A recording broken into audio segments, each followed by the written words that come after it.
உலகம் அழிய போகிறது, பூமியை மூழ்கடிக்கும் வெள்ளம். தீர்க்கதரிசி எபோ நோவா கொடுத்த சமீட்சை. என்றாவது ஒரு நாள் இந்த உலகம் அழிந்துவிடும் என்று பல ஆண்டுகளாக ஒரு பேச்சு பரவலாக இருந்து வருகிறது.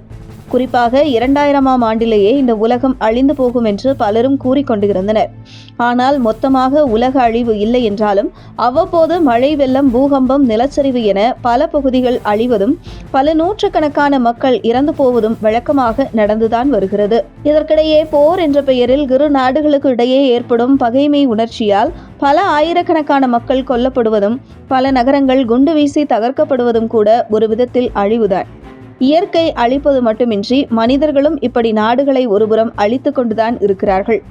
இது எப்போதுமே நடந்து கொண்டே இருக்கிறது.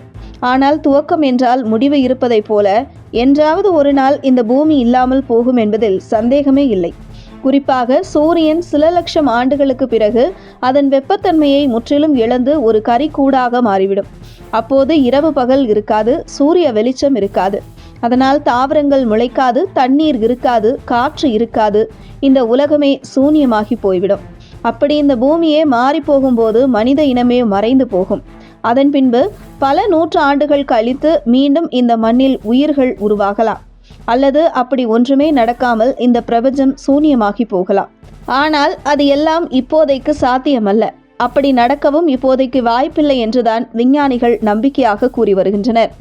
இந்த நிலையில் ஆப்பிரிக்க நாடான கானாவில் உலகம் அழிய போகிறது என்ற ஒரு தீர்க்கதரிசி கிளப்பிய பீதியால் பெரும் பரபரப்பு இப்போது ஏற்பட்டுள்ளது. கானாவைச் சேர்ந்த எபோ நோவா என்பவர் தன்னை ஒரு இறை தூதராக அறிவித்துக் கொண்டு கிழிந்த சாக்கு துணியை ஆடையாய் அணிந்தபடி வினோதமான முறையில் காட்சியளிக்கிறார். இன்று டிசம்பர் 25ஆம் தேதி உலகம் ஒரு பிரம்மாண்டமான பெருவெள்ளத்தால் அழிய போவதாகவும் அந்த பேரழிவிலிருந்து மக்களை காக்க இறை கட்டளைப்படிதான் நோவா பேழைகளை உருவாக்கி வருவதாகவும் அவர் தெரிவித்துள்ளார். இதை நம்பி அவருடைய சீடர்கள் மற்றும் ஏராளமான பொதுமக்கள் தங்களது சொத்துக்களை விற்று அந்த பணத்தை பேழை கட்டும் பணிக்காக அவரிடம் வழங்கி வருவதோடு தங்களின் கால்நடைகளுடன் அவரை தேடி குவிந்த வண்ணம் உள்ளனர். சுமார் 3 ஆண்டுகள் வரை வெள்ளத்தில் மிதக்கும் வகையில் இந்த மரப்பேழைகள் கட்டப்பட்டு வருவதாக கூறும் எபோ நோவா இன்று இறைவனால் அனுப்பப்படும் பெருவெள்ளம் ஒட்டுமொத்த பூமியையும் மூழ்கடிக்கும் என்றும் எச்சரித்துள்ளார்.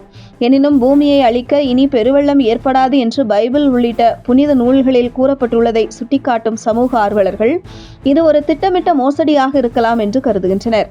ஆனால் எபோ நோவாவோ கடவுள் நிறுத்து என்று சொல்லும் வரை இந்த பணியை தொடர்வேன், இறை வழிபாட்டுடன் எனக்கு ஆதரவு தாருங்கள் என்று உருக்கமாக கூறி வருகிறார். கிறிஸ்துமஸ் கொண்டாட்டங்களுக்கு மத்தியில் கானாவில் அரங்கேறி வரும் இந்த வினோத நிகழ்வு தற்போது சர்வதேச அளவில் விவாத பொருளாக மாறியுள்ளது.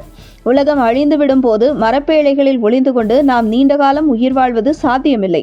அப்படியே உலகம் அழிந்து போகும்போது கானா நாட்டில் வாழும் சொற்ப மக்கள் மட்டும் உயிர் பிழைத்து எத்தனை காலம் வாழ்ந்துவிட முடியும் என்று சிலர் கேள்விகள் எழுப்புகின்றனர்.